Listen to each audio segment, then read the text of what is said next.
folks, today is September 11th, 2018. This is Roland Martin Unfiltered. Coming up on today's show, more suspicious information on that shooting in Dallas by an off-duty cop. We'll talk to the man organizing the protest to keep the heat on the city as well as the police. 17 years after 9/11, it has been a day of remembrance all across the country. We'll talk to a sister who lost her mother and how that day changed the direction of her life. Also, Hurricane Florence has led to 1 million people being ordered to evacuate the Carolinas. We'll talk with Paul Goodlow, a meteorologist with the Weather Channel, who is on the ground in North Carolina. Also, Democrats still treating black folks like political sharecroppers. A new report shows the lack of black people in top positions in the U.S. House. We'll talk with Spencer Overton for the Joint Center for Political and Economic Studies, who led that report. Also, not wearing any NFL gear like me. You want that Colin Kaepernick jersey, says I'm with Cap? Too bad. They went on sale yesterday, sold out in minutes. And also, Mario Van Peebles has a new movie out that deals with the issue of gun violence in America. It is called Armed. Yours truly plays a smooth-dressing, politically conscious barber. We'll talk with Mario right here. It's a packed show right here on Roland Martin Unfiltered. It's time to bring the funk. Let's go. He's got it. Whatever the biz, he's on it. Whatever it is, he's got the scoop, the fact, the find. And when it breaks, he's right on time and it's rolling. Best believe he's knowing. Putting it down from sports to news to politics. With entertainment just for kicks, he's rolling. It's on go, roll, y'all. It's Roland Martin, yeah. Rolling with Roland now. He's funk, he's fresh, he's real, the best, you know he's Roland Martin now.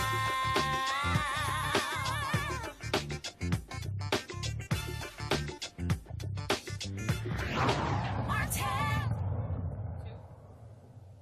Folks, a major hurricane is on its way to the East Coast. It is called Hurricane Florence, packing winds 130 miles an hour. Some 1 million people already ordered to evacuate the Carolinas. A state of emergency has been declared in numerous states, including Virginia, North Carolina, South Carolina, and others. We're talking about rain that could dump as much as 12 to 18 inches in these areas. Washington, D.C. also could be impacted anywhere from 4 to 8 inches. D.C. Mayor Muriel Bowser has already declared a state of emergency as well. The California Governor, Roy Cooper, calls this a monster, a vicious monster. Let's go right now, folks, to Paul Goodlow. He's a meteorologist with the Weather Channel. He's on the ground in North Carolina. Paul, your assessment of Hurricane Florence and what we are to expect. Hurricane Florence appears to be off our now up to 100 miles. Okay, so here's the deal. We're actually breaking up with Paul over Skype, so let's do this here. Let's take Paul off of Skype. Let's put him on the phone. I think we have a better connection. I want to come back to Paul in just 1 second. Let's go ahead and get that straight. But, folks, let me give you some details of how serious this is. Not only is it going to impact folks who are already being ordered to evacuate, what is also happening is you have prisoners who are being evacuated, although one particular county in the pathway, they've said they're not going to move any prisoners. It makes no sense whatsoever. It's 190 prisoners who are there. Also, it's going to impact college sports as well. You have a couple of football games involving HBCUs that have been moved. The Norfolk State game has been moved as well. Tennessee State and Hampton has been canceled and will not be rescheduled. Norfolk State and Liberty has been moved to December 1st. If Norfolk State makes the playoffs, that game is going to be canceled as well. All of a sudden, folks, what we're talking about here is significant potential for damage. The storm right now is about 800 miles off of the coast, but it is expected to make landfall late Thursday or even Friday. The danger zone is going to be really between Thursday and Sunday. Let's go back to Paul Goodlow. We have him on the phone. Sorry, the video was choppy, Paul. Give us a sense of what you're seeing and how are folks preparing for Hurricane Florence? Well, Roland, I'm here in Morehead City, North Carolina. We're also under an evacuation zone here as well. And I kind of came in today. I saw a lot of people already. You know, we're talking 48 hours before landfall. They are making preparations. People are leaving town. Highways are packed. Grocery stores are packed. Lines still there? Yeah, we're still here. Go ahead, Paul. Okay, lines of gas stations as well. So people are taking it seriously and they're getting on out of here. And you mentioned earlier 130 mile per hour winds, now strengthened to 140 mile per hour winds. So it's still a very dangerous Category 4 hurricane. Landfall time is basically people still have time today and into Wednesday to prepare. Thursday, weather starts going downhill. By sunset Thursday, you need to be where you need to be, which is basically above ground, above sea level, and, well, inland as well. Another big concern I've got, Roland, is all the rain. I mean, this could be like the North Carolina, South Carolina version of Harvey. And, you know Houston well. You know what happened last year. I'm not saying we're going to have 50 or 60 inches of rain, but some of the models are hinting at maybe 30, 40 inches. And I tell you what, last year with Harvey, some of the models had the same numbers, and they underperformed. We had widespread 55 inches of rainfall from this storm, and this one is supposed to stall out. So inland freshwater flooding is a huge concern. At the coast, North Carolina coast, Outer Banks, huge concern. Wilmington, Wrightsville Beach. But also now getting greater concern for the South Carolina coastline as well, because if this thing kind of stalls and kind of drifts to the southwest, where places like Charleston, initially in the forecast, they would have an offshore wind. They can go to an onshore wind, and that could cause a lot of flooding. They saw flooding a couple of years ago with Hurricane Matthew as well. So this is a huge threat for the Carolinas that they haven't experienced in years in terms of how far this will be, how far inland, places like Durham and Greensboro, Charlotte, Raleigh, all could see a heavy rain there as well. Not to mention upstate of South Carolina, as well as the low country, could still see very heavy rain. So this is a combination. We have our wind threats at the coast, a little bit inland as well, maybe even a surge threat as well.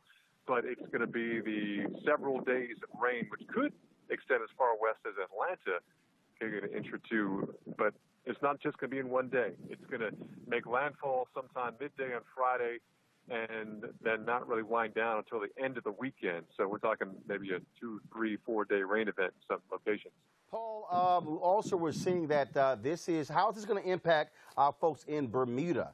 Because this is a very large storm. We're talking about, obviously, how it's going to impact the United States, but the folks in Bermuda are sitting out there in an island. They're going to get battered by this storm. The waves will. I mean, the coast, they'll feel that for sure, the big waves. But they had a disturbance there a couple of days ago, and Bermuda, they get their drinking water from rainwater. So they had some rain showers, which is good for their water supply. But Florence will get huge surf to Bermuda, but in terms of direct impact, they won't have it at all. So they're going to kind of slide by this one as Florence moves to their south. But the southerly or south-facing beaches will get some huge waves on the island, but no direct impact for Bermuda. That's good news there. Paul, I have the weather channel, your website up, weather.com right now, and we're talking about, you talk about multiple states. And so as this storm moves forward, Charleston, South Carolina, Wilmington, North Carolina, Norfolk, Virginia. But see, and that's where they're expecting a direct hit. But as you begin to venture this thing out, you're going to have even multiple states who will feel the after effects in terms of wind, in terms of rain. Look, I was born and raised in Houston. I've gone through numerous hurricanes, and we've had situations where a hurricane hit in Houston, and then those winds, Dallas is 4 hours away, and you still felt 30, 40, 50, 60-mile-an-hour winds that distance away. And so we're talking about not just the Carolinas, but we're talking about a significant number of states on the East Coast. Well, the big threat with the wind will definitely be Friday and Saturday. Saturday night and Sunday, the wind should die down enough where it's not going to be a huge wind threat. But right along the coast of North Carolina, it's going to be, wind's going to be a big concern. And here's the thing about the wind that people don't really think about. It's not so much how fast it's going, but it's what's blowing in that wind. So whenever I'm on location, I'm always worried about what's upwind for me, what could be taken in the wind and then blown my direction. I don't care if it's blowing 100 miles an hour. I don't want anything like siding or pieces of homes coming in that 100-mile-per-hour wind and knocking me upside the head. And last thing, flooding. We've had lots of rain here in the DMV area in D.C., Maryland, Virginia for the past couple of weeks. And so with the ground already saturated, I mean, if you get all of a sudden 4, 5, 6, 8 inches of rain, flooding is going to be real. And many places will see maybe 5, 6, 7 times that amount of rain. Roland. But the good news is I think the heaviest rain won't fall right there in the mid-Atlantic, Delmarva, although you'll see maybe some areas 5-6 inches because the rain continues Saturday, Sunday, and Monday before things finally start drying out. And all the moisture gets pushed back out to the Atlantic by say the beginning of next week. But we have a long period of flooding after landfall. So I know people are kind of caught up in where exactly when that center will hit, but these hurricanes aren't single points. They are huge machines, and they're going to transport a lot of heavy rain well inland, well to upstate parts of North Carolina, upstate of South Carolina, into Virginia, into the D.C. area, Baltimore, places like Ellicott City, who has had devastating flooding a couple months ago. They could see that too if we get the wrong band set up at the wrong time over the wrong real estate. And we've already seen so much rain the last couple of weeks that it won't take much more to cause flash flooding. And we have that potential from, I'd say, Pennsylvania, New Jersey, southward, right on through parts of Tennessee, into parts of northern Georgia as well. So it's a huge concern, from the surge at the coast, from the wind at the coast, to the rain well away from the coast.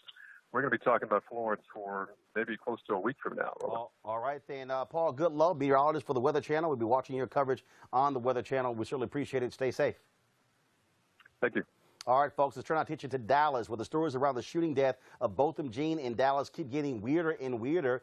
Jean was, of course, home in his own apartment when Dallas police officer Amber Geiger shot him dead. Now, the Texas Rangers, they are conducting the investigation. They released an arrest affidavit that contradicts witness statements. Yesterday, of course, we had Lee Merritt, who the family hired as one of their attorneys, where he talked about those particular witnesses. The affidavit says that Geiger went to the wrong apartment on the wrong floor, thinking it was her own. She tried to open the door, say that the door was ajar, and she pushed it open with her key, issued some verbal commands, and then that's when she shot Jean. Now, again, Lee Merritt said at a news conference that they have two witnesses that have told them they heard knocking on the door in the hallway before the shooting. One witness reported hearing someone say, a woman's voice saying, "Let me in, let me in."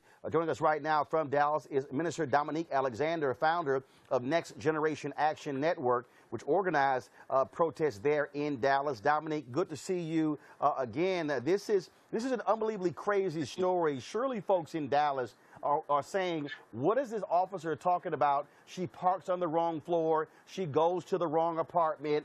First, she says she tried to unlock it with her key, but then the door was ajar. I mean, at what point are we going to actually get a real story here?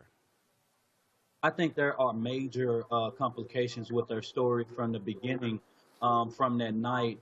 I think that when we first started, we saw that she said that she went into the house. She thought it was her own house. And just the Texas Rangers, since they've been here, I think with their stall tactics, they have tried to find a way in order to cover this up. And the community is really not confident in the ability in what's going on inside Dallas and investigation. Dominique, I got to ask you this here. I'm looking at the Dallas Morning News story where the police chief of Dallas, hear me, go to my iPad, please. The police chief of Dallas orders review after Dallas cop caught on video shooting pepper balls at Botham Jean protest. The chief is saying is not quite understanding. She's an African-American woman, who's the chief, not quite understanding why they were used. Quote, "I'm concerned to learn the reports that one of our officers deployed potentially several pepper balls during a demonstration last night." What's going on there? I mean, are these cops, do you believe, trying to protect her as opposed to get to the truth of what happened to Botham Jean? Well, no. Last night we was having a demonstration, and when we turned the corner, there was there were about 5 officers that deployed a pepper spray, and one of them actually shot it to the ground. And at the there was many people that was out there at the protest. Dr. Freddie D. Haynes, local person leader, Diane Ragsdale, and the pepper spray got in our eyes. The Chief U. Renee Hall was not there. She later found out she was actually traveling to Austin and traveled back and found out that some type of force was used out there, which almost turned the protest into where rage were given, and there was a real big standoff with law enforcement. So our community thanked Chief U. Renee, apologizing about it, and we met with her office today, ways that we can do it better where that doesn't happen. Tensions rise up in the middle of protests.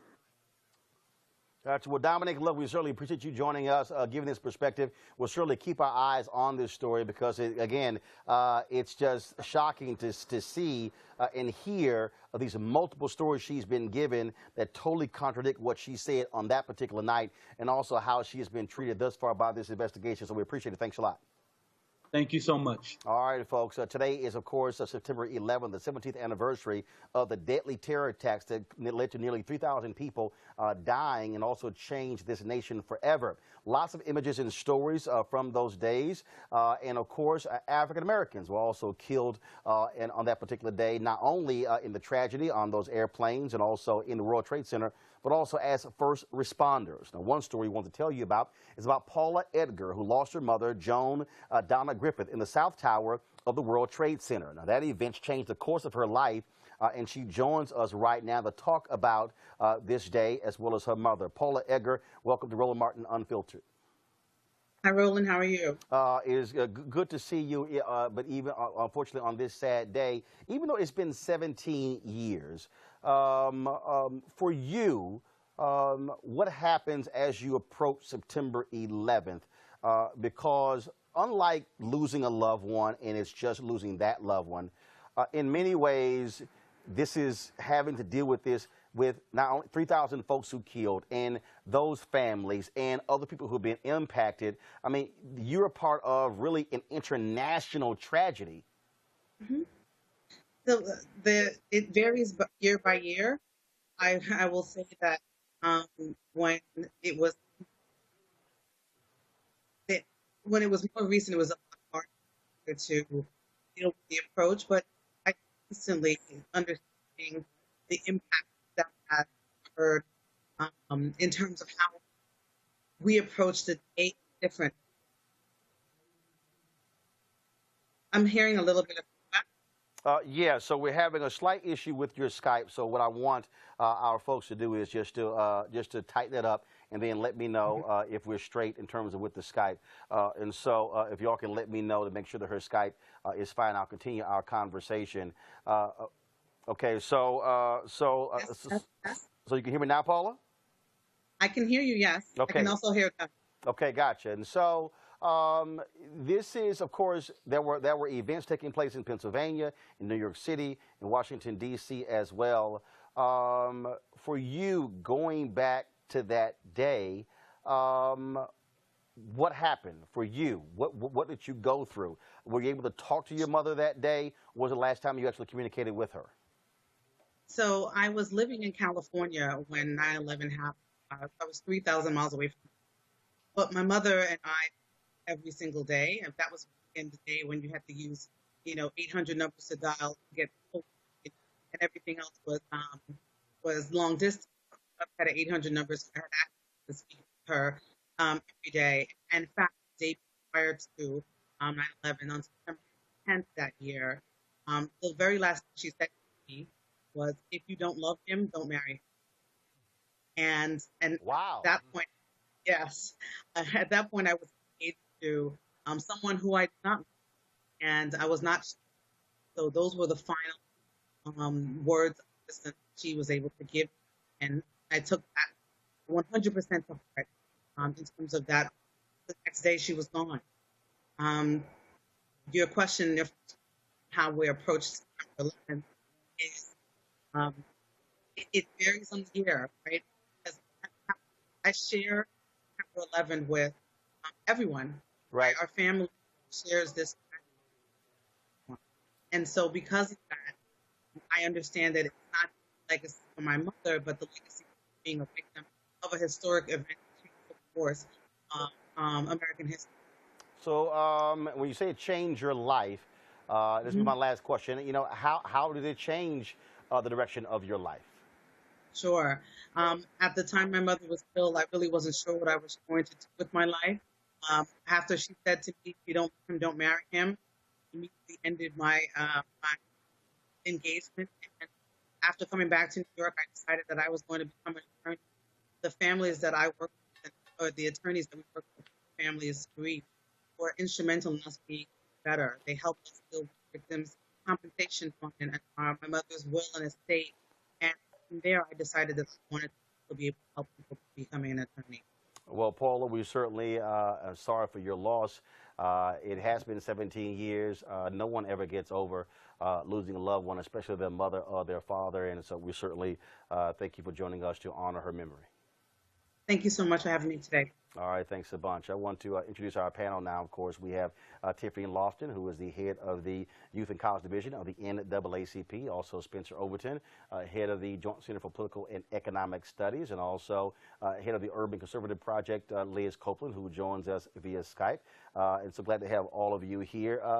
Just for Tiffany and Spencer, this is, again, one of those days that I don't care who you are, if you were alive at that time, you remember exactly that day, the moments you went through, especially if you lived in New York City or Washington, D.C. Right.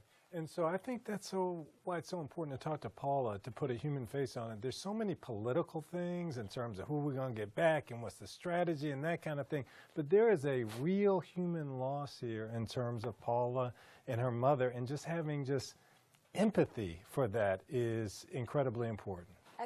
I remember, if I think about it right now, I was sitting in my AP history class in middle school, and my teacher got the intercom announcement about what took place at the 9/11 in the Twin Towers in New York, and he turned on the jumbo. We didn't have flat screens back then. I'm acting like I'm older than both of y'all, but we had the jumbo thick TVs.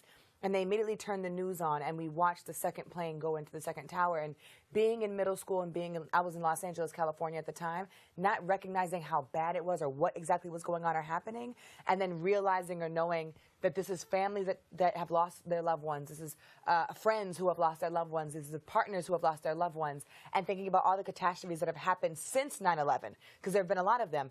Just like you said, Spencer, it's really important to make sure we paint a picture and tell the personal stories of folks who have been directly impacted and affected, because it's not just American history. People's lives are actually being impacted. Liz Copeland. Yeah, I recall the same thing, seeing the second plane going into the tower and thinking that it was a loop, that maybe they were replaying it and fully, getting the gravity of the situation. But I just want to talk about the aftermath. At that time, as a country, we really came together, but the images that I can see were, of course, first responders running into the building and, police officers, but to have a woman of color to also be associated with this event, this tragic event in our nation's history, is really important, because to me, it symbolizes, especially at that point in time, how we were all Americans. And while I am certainly not saying that we want to feel how we felt during that time, but afterwards, we believe that we should be concerned and take care of our neighbors. And I don't believe we have those same sentiments in 2018. I certainly am not arguing that we need to have a terrorist attack on our soils to prompt us to get back to that point, but I do remember that time. Well, one of the things that also, when you talk about on this day politically, it was startling to have to wake up today. And the first tweet from the President of the United States is complaining about Russia. Right. And obviously somebody said, dude, it's 9/11. And so a few minutes later, it's the second one. But you're sitting here going, so I mean, how weak are you that on this day, when it shouldn't be about you? It's not all about you. Right. That's right. It's not just about you. Yeah. And it's just, what's upsetting about that and what's irritating is that I've over the fact that it's about that he thinks that it's about him. I'm more concerned about the people that are around him that don't check him or have no power or no influence over him to say, hey, don't forget tomorrow morning is 9/11. Right. Your first scheduled tweet, because we schedule tweets nowadays. We don't just do off of impulse like 45 does. And so somebody should be able to tell him the night before, hey, your first tweet tomorrow, it's 9/11. It's been 17 years. Let's make sure that we acknowledge the families and loved ones. And someone who claims to be so about pro-American and so about patriots and so about the war and so about everything, someone who you would think would be the first #1 champion to say, you taking a knee, but I'm going to tweet about 9/11 and the families that were lost. Like, his mind is completely gone, but his staff and his team weren't smart enough to tell him this morning, hey, your first tweet should be about 9/11? And Liz, even go ahead, Liz. Yeah, I mean, to Tiffany's point, I think it is reflective of our president's tone deafness. But I do want to push back on the staff that are in the room. I would argue that they're not stupid and that they know very well what the expectation is, what the tone is that should be coming out of or reflected in the president's statements and his, whether it's through Twitter or through his spokesperson, that it should be focused on this day as a day in honor and memory of those people who lost their lives and everyone who was impacted by this. But he is unchecked. And that's one of the things that's fearful about this president. While he might have people in the room who know better, who are going to advise him to do better, he doesn't have to do better because there's no one who has, especially in his position, more power and more authority than him.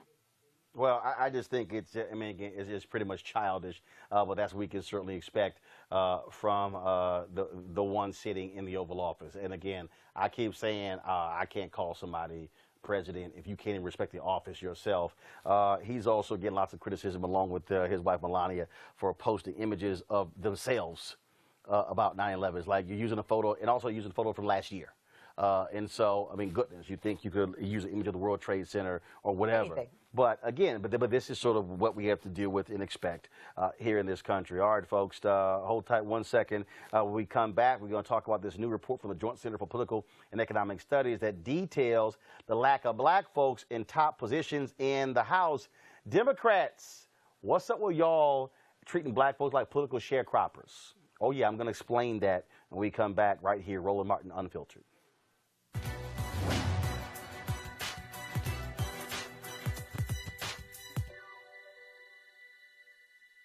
Human dignity is more precious than prestige. Author Claude McKay.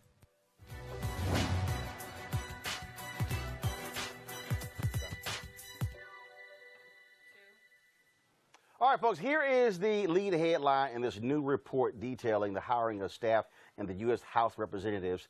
New report finds people of color nearly absent from top staff positions. Now, you might remember, of course, last year we talked about the United States Senate and their lack of black folks being in top positions. Other findings of this report, the American public, more likely to elect a person of color to the House than members are to hire top staff of color. Of 329 white members of the United States House, 16 have chiefs of staff of color. More Republicans than Democrats. Over a quarter of members represent diverse districts but have no top staff of color. No Latinos hold top positions as well. Spencer Overton, you, of course, head of the Joint Center for Political and Economic Studies. And so this is, so explain, Republicans have more top staffers of people of color than Democrats. More top chiefs than Democrats. Chiefs of staff. Chiefs of staff. That's absolutely right. And a big issue here is white Democrats in particular, right? The bulk of the top staff who are black come from the CBC. So like 85% of the Democrats' top staff comes from CBC members. But if you look at white Democrats, only 2% of their top staff is black. Now just, you know, think about this. 21% of Democratic voters are black folks, right? And so there's a reliance on black voters, but very few top staff are black for white Democrats. And this is precisely why, Tiffany, they have to be called out and put on Front Street and challenged. And I use the phrase political sharecroppers for a reason, because what they want is they want black folks, just like white plantation owners did, wanted us to till the land, work the land, deliver the crops, but then don't want to pay. And so Democrats want to get votes, want us to get out there and campaign and deliver them to the promised land. But when it comes to getting contracts, when it comes to getting jobs and opportunities, it's okay, we'll see you later. Right. Well, what's interesting is, one, not only were Republicans more likely to have people of color who were chiefs of staff, it was only 10. I saw the number for Democrats is only 6. Right. So that's 16 people that are chiefs of staff, and that's not a lot at all when you talk about the House. Folks, yeah. For white folks, when you talk about the House at all. We're not talking about black folks. We're talking about people of color. People of color, that's right. That's another thing. I wonder what the gender demographic of this looks like, right? So interestingly, 61% of black top staff are women. With Latinos, it's about 45% of women. Okay. It's about 25% in terms of Asian Americans. Yeah, see, and so when I think about those numbers, which is really alarming to me, because I think about the folks who are actually doing the work of connecting with the constituents on the ground, those folks need to represent and come from those communities. And a lot of those communities that we're talking about are people of color. And those white Democrats, they're not in all white districts, right? So the average white Democratic district is 37% people of color, right? But they just have very few people of color in top positions. Liz, you would think that this is a story to tell for Republicans, but even they can probably screw that one up. And this, but this goes to, again, what happens in our politics where black people, and again, for anybody who's watching, I need you to understand how all of these things are connected. What happens is, if you're not getting these top positions among these positions in the House, what then happens is you're not then getting the jobs after you leave Congress. So when it comes to lobbyists, when it comes to PR shops, when it comes to all of these particular places, you're not getting any of these jobs. And so we're frozen out of those opportunities, which is how we're able to build and create wealth. Right. I couldn't agree more. And so when I looked at the actual study when it came out of the members of the House, it was those who had districts that were 33% black, and you know the breakdown there. But as a black Republican, I'm looking at this report and I'm looking up Will Hurd in Texas 4th, or Will Hurd in Texas 23rd, Mia Love in Utah's 4th, and they are both African American Republicans. Both of them the first black Republicans from their respective states to actually make it to the House, and they were not on the list. And so then I looked at the areas that they were representing to see if, well, you know, what are the demographics of those areas? And both are coming from majority white districts. And so there could be an argument made that they're going to have individuals in their staff that's going to be reflective of the district, but I don't buy it. Being a double minority, you know, a minority in my political group and often a political minority in my ethnic group, I think it's incumbent upon black Republicans to make sure, to your point, Roland, that black Republicans are in the chief of staff position, because they're the ones that are tapped to be able to go to these foundations, to these lobbying firms, these law firms. And we need, I've always said it, we not only need representation, but power in both parties. And you can get to that party, you can get to that power either through the elected official role or as a chief of staff or as a thought leader and be in the room. And so I think they failed, specifically Congressman Will Hurd and Congresswoman Mia Love. Well, here's the thing that we have to understand right now, and that is with the elections that we've seen take place, when January comes, you're going to have more than 50 members of the House Democratic Caucus who are in the Congressional Black Caucus. The largest, the CBC is the largest caucus on the Democratic side. And it's telling that if they can't find black people, and and look, I'm not saying people of color, okay? I'm saying black people. You can't, and also, first of all, define top positions. So chief of staff, legislative director, communications director, right there. But then also staff directors for committees. And then we looked at the leadership offices like Pelosi's, et cetera, chiefs of staff, policy directors, and communications directors. So okay, so on the Democratic side, for Nancy Pelosi. What they got? So now she does have a communications director who's African American. Steny Hoyer. No. Joe Crowley. No. Also Steve Cohen, Tennessee, Memphis. No black, no of color top staff. Wow. Clyburn is obviously in leadership. Yeah, he is in leadership, and he has Yebby, in terms of chief of staff, so he has a person. And again, and I know somebody at home is thinking, look, okay, that's all political. No, they don't understand. Why it matters. When you start talking about jobs that are paying, not just jobs that are paying six figures, but also when they go hire somebody who's a top staffer, they then hire them and then come set up their offices. They now can then hire 10, 15, 20, 30 people.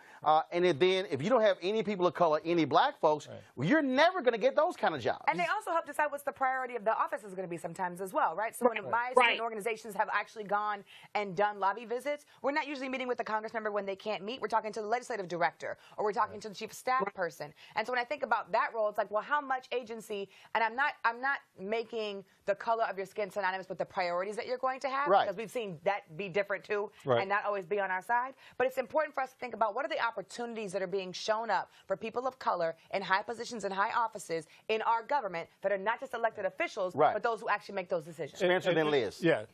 The CBC, though, is carrying... Liz, 1 second. Go ahead, Spencer, then Liz. The CBC is carrying Democrats in terms of diversity. So no shot. 53% of CBC's top staff is black. And you compare that to 2% of white Democrats' top staff being black. So CBC has a healthy number of top staff who are black. Liz? Yeah, I know this is timely with the Congressional Black Caucus Foundation Annual Legislative Conference. I know that this is timely, but Spencer, I'm really interested to know what's going on in the Senate. Are you guys doing any data and research on that? Yeah, we did do a report on the Senate, and we found that there was very little diversity on the Senate side. So on the Senate side, it's about 7% of top staff are people of color.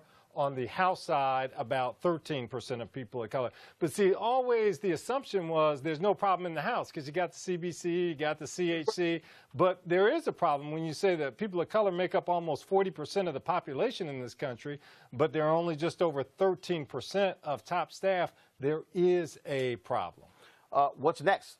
So the next piece will be focusing on this fall in terms of November and after November. There will be a lot of openings. And how do we get people to hire both top staff of color and then also mid-level staff of color who can move into those top positions? All right, let's go to our next story, folks. Colin Kaepernick, of course, is still being talked about. Nike, of course, released their Just Do It commercial. He is the face of their 30th anniversary campaign.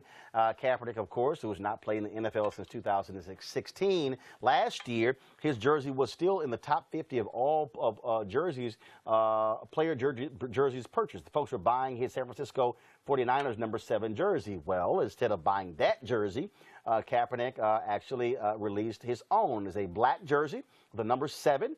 It is called I'm with Cap. You see it right there. It is all stitching. The adult jersey is $175. The junior jersey is $100. He put it up on his site yesterday. Then this happened. Out of stock. They sold out literally within minutes. Now, all the earnings will be sent to his Know Your Rights Camp, a free campaign for youth funded by Kaepernick, intended to raise awareness on self-empowerment and interacting with law enforcement. And so, and in fact, if you on Instagram, T.I. posted under that, he said, Cap, when you get some more, I need 12 dozen. Do the math, y'all. That's 25 grand worth of jerseys. And so I was texting Colin Kaepernick that last night about this. I was like, because I've been asking him for 3 months, like, dude, where's the jersey? Because I'm not wearing Houston Texans gear. Right. And he's like, man, the jerseys are coming. Jerseys are coming. And literally, he sends me the text. He's like, man, they all gone. I was like, bruh. I'm like, bruh, what's up? Like, where are the jerseys? Right. You know, but to sell out is real good. And also, just so y'all know, so get a shot of this. And so this here, of course, is an art piece. Just so y'all know where we stand here, and see if you can get a shot of that. The art piece on the wall. And so I was presented that particular art piece yes, I know I'm throwing y'all a curveball. Yes, I am. Milton Bowens, y'all, did that art piece that's on the wall there. He's in Sacramento. I gave a speech there for Mayor Kevin Johnson. And this was a piece that he actually did just for me. And as you can see, he has, of course, John Carlos and Tommy Smith, Muhammad Ali, their images, and, of course, Colin Kaepernick as well. And so we have that hanging here in the office. Now, what's interesting also, there's some conservative university that announced that, again, they're not going to allow any Nike gear. And I had, of course, I had to tweet homeboy. Liz, go ahead. It's amazing to me. You got the mayor in Louisiana, and I got to pull up again this guy who's a conservative president of this university, saying, oh, we're not going to have Nike gear because how they're disrespecting the troops. I guess he never heard of hashtag Veterans for Kaepernick. Right. I think look, the conservative university, the mayor sending out a memo to his Rexham Park or something along that saying that we are not to buy any Nike paraphernalia. It's just, at this point, I think it doesn't bode well for conservatives who, present themselves as being constitutionalists and defenders of your First Amendment right. opposed to Colin Kaepernick exercising his First Amendment right and saying what he feels and being passionate about that. At this point, I think we really need to move beyond the conversation and this whole up or down about whether he was disrespecting the flag or disrespecting, the armed forces, and kind of really move beyond, how we can resolve the issues that he was bringing attention to, which is police brutality. And I know, we're supposed to be talking about. But they don't want to do that, Liz. They don't want to have that conversation because what they want, because they don't even want to own up to the fact that every time a police officer who has beaten somebody, who has brutalized somebody, there's an American flag that's on their uniform. They don't even want to own up to that. It's on their uniform, and they're doing it under the color of the law. Right. I mean, look, there's no defense there for the hypocrisy that you can see. The reality is, as a conservative, I believe that he has the right and he should exercise his First Amendment to speak out when he sees injustice. And I think that, you're just being a hypocrite when you say that he shouldn't have done that. And Nike, I say it again, they not only made a business decision to bring him in on that campaign, but they also are saying publicly that we support this social justice issue. And they're going to fare.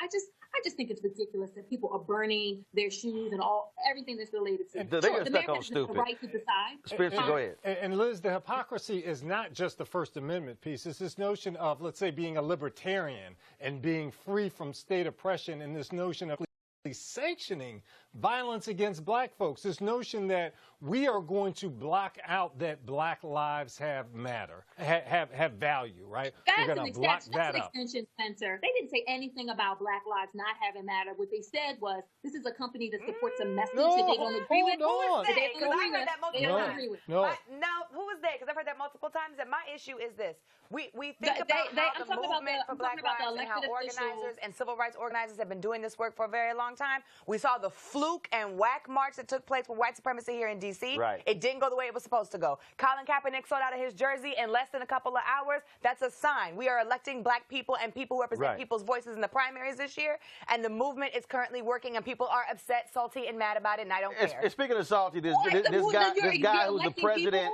This guy who's the president of Truett McConnell University, again, it's conservative university, Emir Caner. He goes, so his university, we're no longer going to be wearing any Nike gear. America has sacrificially given my family the freedoms we enjoy today. My wife, who was raised under the oppression of socialistic communism, became a citizen 5 years ago, joyfully pledging allegiance to these United States and her flag. Then for Nike to then hire Colin Kaepernick, a person known for wearing pigs on his socks, mocking law enforcement, kneeling against our flag, and mocking our troops is reprehensible to my family and to the Truett McConnell family. But I've never seen Emir Caner say anything about police brutality. And that's the issue. I've never seen him join a Jim Wallace or Father Michael Flager or other white ministers standing up for folks who are being beaten. They call themselves pro-life, but they say nothing when somebody's life is being taken who was shot unarmed by a cop. So I'm like, I don't want to hear their BS. Yeah, there is no acknowledgement in that statement that you just read about black life.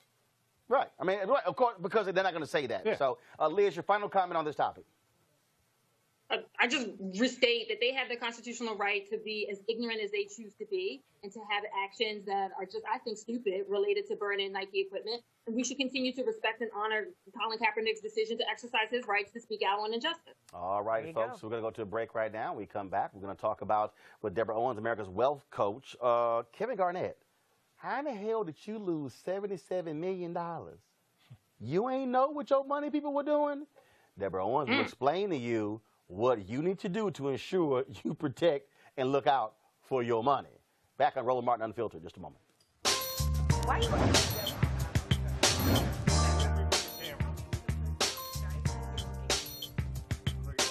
All right, folks, our HBCU Giving Day University is Florida A&M University. They're in Tallahassee, of course, the home of Andrew Gillow, of course, who is... and Mechanical University, October 3rd, 1887. What? Just checking. Just checking. Are you done? Yeah, that was it. Okay, thank you. If you want to support Florida A&M with all that, hope you send a damn check with all of that. If you want to support Florida A&M, go to famu.edu to support Florida A&M. They are HBCU Giving Day School of the Day. All right, folks. Hall of Fame basketball player Kevin Garnett is suing an accountant and his firm, saying that they helped a financial manager steal $77 million from him. The federal malpractice suit alleges that the accountant and his firm made it possible for Charles Bank of Atlanta to defraud Garnett through businesses in which Garnett and Banks shared an interest. It also says Banks was helping himself to millions of dollars of Garnett's money, and the accountant did nothing about it. But that's not the big story here. How in the hell does somebody take $77 million and you ain't got a clue? Well, rapper Master P had a couple of words to say about that on his Instagram page. Press play.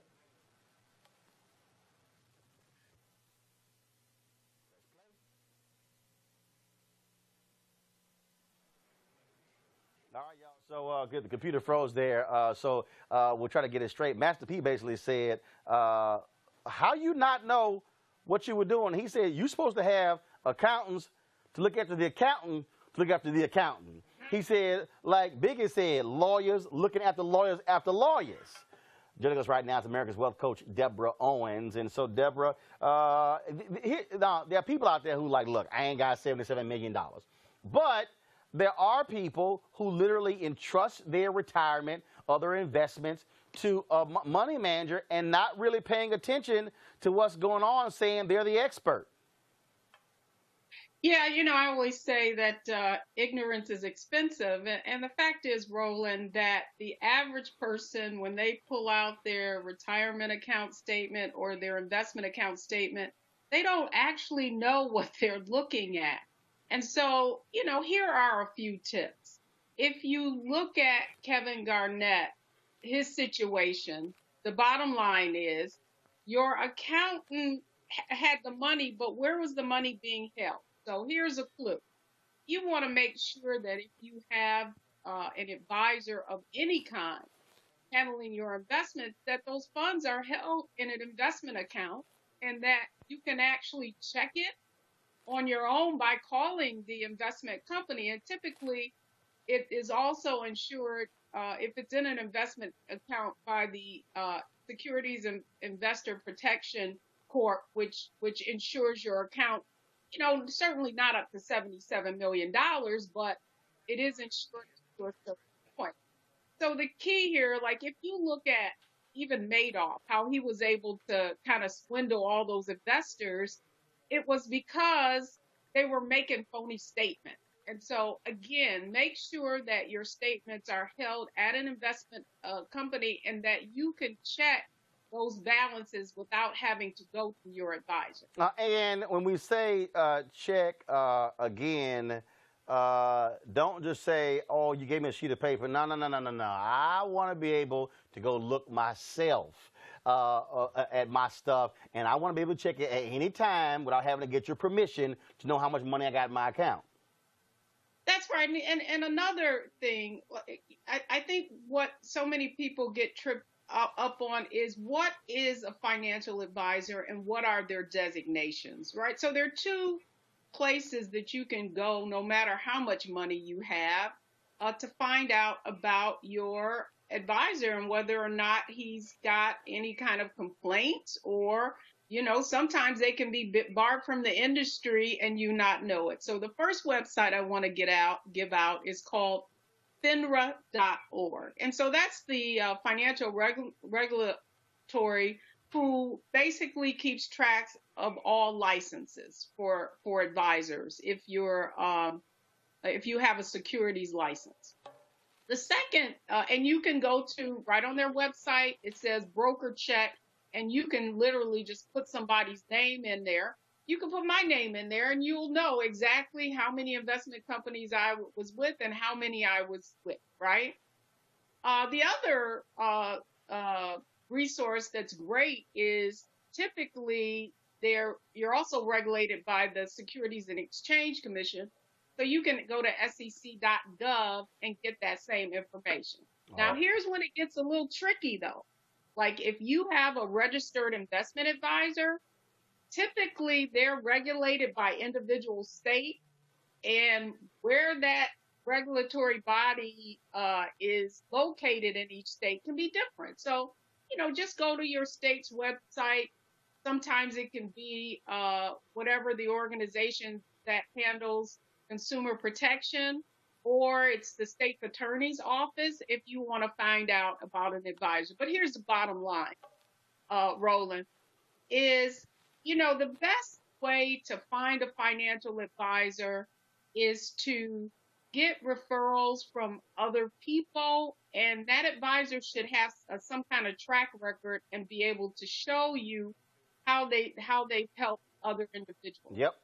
But last but not least, Roland, is that you need to have a basic understanding of what a mutual fund is, what a stock is, and what kind of rate of return a particular investment has had in the past, and be able to analyze and research something and not just rely on somebody to take care of your money. The only person that's going to take care of your money is you.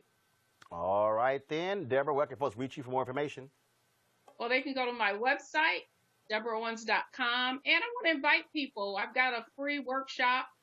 Take that workshop and learn the new rules of wealth so you can get smart about your money and not get taken like some of these athletes. That is a wise thing. Deborah Owens, we appreciate it. Thanks a lot. All right, folks, y'all. Friday, a new movie is going to be opening. Mario Van Peebles is the director. It is called Armed. And here is the trailer of the movie. When we come back, we're going to talk to Mario Van Peebles.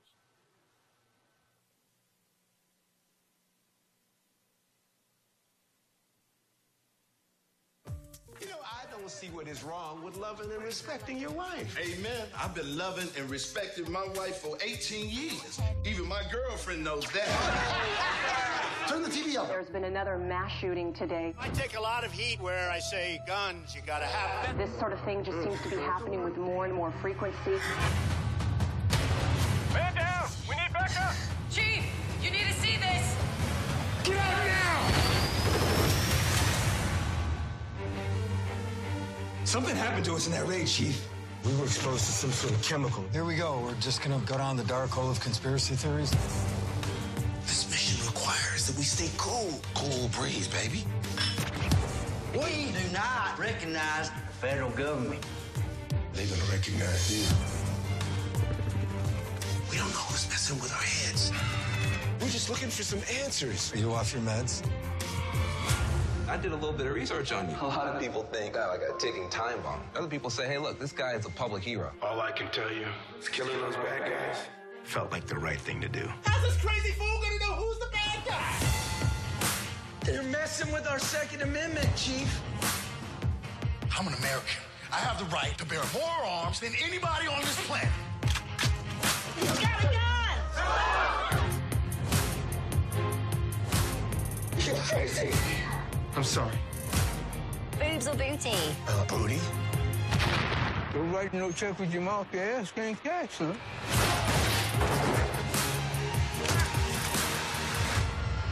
Oh my God, you have to see this. Uncle Jason is trending. That's coming to you from Mr. Jason Pratt. That's my custom-tailored suit. According to him, he's one of the good guys. All right, y'all. Joining us right now is the director, Mario Van Peebles. Mario, what's happening? All right, we got Mario. Can y'all hear? Mario, can you hear me? All right, Mario, go ahead and talk, Mario. Let's see if we can get Mario. All right, so we dropped right there, and so we'll have Mario up in just 1 second. So we're redialing him as we speak. So first of all, we shot this a couple of years ago, y'all. And so let me tell you what happened. So Mario calls me. He's like, man, I got this movie role for you. And he says, I want you to play this politically conscious barber. So you're the one who everybody's going to be asking questions to, you know, whenever they defer to in the barber shop. I said, look, I just got one stipulation. He's like, what? I said, I got to wear an ascot and cufflinks. What? I said, I got to be clean. I said, I can't be a T-shirt wearing barber. And so I can't do it. And so I think we got Mario here. Mario, are you there? Here's an ascot when they're Mario Van Peebles, are you man, there? Can you see me? Now I see you and hear you. What's up, man? I'm good, brother. I can't see you, but I know you're looking good. So you're in the state of Washington right now. You were in Newark over the weekend, where Armed took home a big honor. Yeah, man. Armed. You know, over the weekend, what happened was Armed played at the Newark Film Festival, and it was fun because it was real folks seeing it, Roland. It's not the little 1%, you know, film festival crowd. These were real people. They went in there, and they loved it, man. We had an overflow theater, so I think the theater was sitting 400, and then they had to put folks in another theater, but they loved it. and they really enjoyed your character. You know, the barber you play speaks some very poignant truth to power, just as you do in real life. And there's a couple scenes which I don't want to blow for the audience, man, but they really like the way you sum things up in your typical row fashion, man. So it was live, and consequently we won the audience award. So Armed won the audience award, and it's always nice when your own folks recognize you. You know, you're not looking for people that don't look like you to recognize you, but when your own people get it and go, that's making America think. And Roland, what I was interested in was it wasn't just the gun issues and you know, that whole thing that Armed deals with, but it was also folks coming forward and saying, we never see a brother that played heroically that is also battling a little bit of a mental illness too. So that was new for me to get that kind of response. And for folks who don't know in terms of, you know, how these things are done, how many days did it take you to shoot this movie? I mean, you were pulling from here and here, and I was telling Spencer and Tiffany and Liz when we were trying to get you back on, where literally you hit me up. He was like, man, I got this role for you, and he was like, look, I ain't got much money, and I was like, and I was in between. I swear I was coming, I think, off of Essence, and then I was shooting the movie Downsizing, and I was like, Mario, I got 1 day. And so literally flew in, and so we're sitting there shooting, Tiffany, we're sitting there shooting the movie, and, you know, they taking, like, you know, this show live, okay? So when we go, we go. We ain't got it, we ain't got it. Right. And they would take another ticket. I was like, Mario, I got to get to the airport, bro. And I'm looking at my watch. He's like, Roland, I'm going to get you to the airport. Don't worry about it. Don't worry about it. And I was like, Mario, I've got to get to this airport because I got a speech to give, and that's a check, Mario. Yeah. No, I know, make the flight, brother. No, I know. Here's the thing, man. Here's the thing. You know, we go to the studios and we go to the system because we got to make our money and we got to make our paper. Right. But, you know, and I've always said there's movies that I want to make. I wanted to make Roots. I wanted to make the movies I've made for the studios, New Jack City, Posse, USS Indianapolis, all those, passionate about them. But every now and then there's a film you are compelled to make. And you go, there's too many of us dying with these gun issues. And there's too many things happening in the world to not try to wake America up a little bit, entertain them, but wake them up at the same time. And when you come across a movie like that, just the way my dad did Sweetback, it's about calling your friends, your family, people with political consciousness. So we had people on all sides of the issue. So we had Republicans, we had Democrats, we had some folks who still undecided. You know, they don't know what you know, and that's cool. They're purple or whatever. But it was not, you know, they say Hollywood's not just black or white, it's green, it's the color of money. But people like you came out to tell a truth. And it's landing. People, when they see Armed and it opens, you can buy tickets now because it opens Friday. When they see Armed, they're getting it. It makes a difference. When you see a film that it's made and it's not watered down, man, it's like you can give a thirsty man dying of thirst dirty water and he'll drink it. But when he gets clean water, he'll know the difference. And I think here, what I try to do is, whether you like New Jack or not, you'll remember it. Whether you like my film Badass or not, you'll remember it, and you'll remember the people in it. And Roland, trust me on this, whether you like Armed or not, or agree with it or not, you will remember it. People come out of this movie going, oh, hell, this was intense. And it is a crazy flick, brother. And you did your thing, man. Thank you for that. You called lots of people: Earthquake, Paul Rodriguez, Columbus Short, Laz Alonso, Roxy Diaz. But you put a call out to a whole bunch of us and say, "Hey, come on, I need y'all." And so let me tell you also what's happening. So we're sitting here and we're on Mario because Mario also used his house to shoot the movie. So we're on his couch and we're going over lines. I'm like, I got mine. Now, you know I was going to ad-lib, too. So, you know, I was not going to, I don't just read from the script. And so Paul Rodriguez kept blowing his line. And so we're in the barbershop. Now, so we said, I'm like, Paul, your line is this, Paul. And it was like. Remember that? Paul, I was like, what are you doing? He kept blowing his line. And I was like, bro, I know your line. Come on, man. I got to go catch this plane. I know. That was a good. But you know what also was beautiful? You have that situation, but then you also have like the chemistry that you and DC Young Fly, you know, struck up where it wasn't in the script anywhere where you were his uncle and he was the nephew. Right. But y'all struck up this thing and you're like, hey, leave my nephew alone, man. And it was beautiful. It really works because it feels like family. Oh, yeah. And that's what I dig is that there's certain folks that it's almost like you meet him in this lifetime, but you've known him before. And you've been like that other brother or that uncle to me where I'll be like, yo, man, we can do this. You know, you can call me and I can call you. And the thing is, when you see Armed, it looks good. It's not, man, this movie looks big. So that's the other thing is you got to know how to make a movie and put it all on the screen, from you to Dionne Warwick to people I didn't know, like Bill Fichtner. I didn't know Bill. Bill read the script, got to page 54 and said, oh, I got it. This movie. Because what Bill knew when he read it, he knew that it was based on real stories. Right.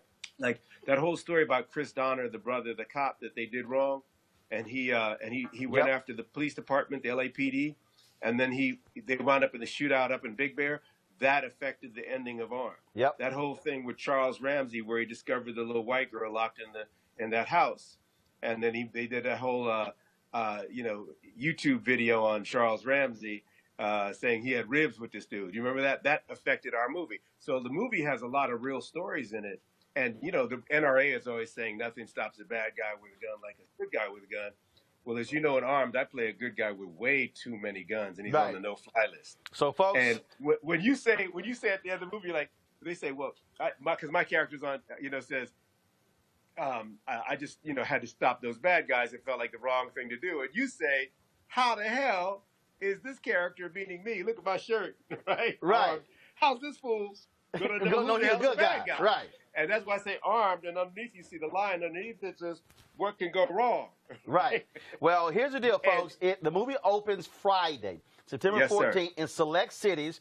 And so we have it up New York, Chicago, Cleveland, Ohio, Detroit, Michigan, Houston, Texas, Miami, Fort Lauderdale, Hamilton, New Jersey, Dallas, Fort Worth, Texas, Atlanta, Georgia, LA, Los Angeles. Also, it's going to be available digital. So iTunes, all the places where you can also download movies. It's going to be on Friday. I'm going to post this. iTunes. So I'm going to post this on all social media accounts so you know exactly where it's playing. We want y'all to go see it. We want y'all to check it out. Pack the movie theaters. You're really going to love some of the great people who are in it. And so, all right, folks, Mario Van Peebles' brother, keep making it happen. Hey, listen, Roland, tell them to follow me on Instagram for all the news. Mario Van Peebles on Instagram. And all they got to do if they want information on Armed is look up armedmovie.com. Armedmovie.com. I don't have to. If you they just told take them. a cool post next to the picture and I like it, I'll repost it on my Instagram. See, you just told them. I ain't got to. All right. Mario, I appreciate it, brother. Thanks so much. All right, brother. Thank you for talking to me. All right, I got your T-shirt, by the way, when you come through. All I right. got your shirt. I got a special one made for you with an ascot. Oh, there you go. That's what I'm saying. That's what I'm saying. See, Tiffany, you can't steal that one. You can't steal that one. All right, Mario, brother. thanks so much. I appreciate it. So, and again, when I say he made this, like, it was straight up, like, look at here. I need you to. That's dope. Here's the deal. Anytime somebody black start the conversation with, look at here. That's it. You know something real. free is right behind it. So you just know ahead of time what the whole deal is. And so, yeah, we had a great time making it. It was just great just to see the whole process in terms of making a movie. Because I think this was, literally I went from that to downsizing, shooting that in Toronto. That was the Matt Damon movie. And so it was pretty cool. It was pretty cool. So, folks, great show. Don't forget, you can check Roland Martin Unfiltered on Facebook, on Periscope, on YouTube. As soon as the show is over, if you miss anything, you can go back and watch it. And so we replay the entire show. The restream of the show is going to be at 10 p.m., 2 a.m., 6 a.m., and 10 a.m. as well. Don't forget to go to RolandMartinUnfiltered.com to become a charter member by Bring the Funk Fan Club. Here at Give Me a Wide Shot, Mario talked about how good this movie looks, which is like how good this set looks, how good this in our control room. We got to pay for stuff. And so we want you to support this because we want to remain independent to speak to our issues. The stuff that you heard today, I guarantee you, cable news folks didn't call Spencer to get a breakdown on this report they did, which is important. That's why this show matters. Armed, you're not going to see cable news calling Mario Van Peebles to talk about that particular film as well as, of course, telling our story, breaking down the Kaepernick stuff. And so this is why we matter. I also want all of you to share the videos. Share the stream on Periscope, on Facebook, on YouTube. Pass it around. Tell everybody why they need to watch. They don't have to watch it live. They can watch it later. It all counts for us as well. And so we want you to do that as well. And again, go to RolandMartinUnfiltered.com to join our Bring the Funk Fan Club. We want 20,000 people by the end of a year. We don't want to wait a year, though, to give at least $50 for the year to support what we're doing, because this is about us telling our story and our narrative. Tomorrow, Congressional Black Caucus Foundation ALC begins. If they don't call it off because of the impending hurricane, we'll see what happens. And so we're going to be going live tomorrow and Thursday as well. We got some great stuff lined up for you. I got to go. Y'all have an absolutely fabulous day. Holla!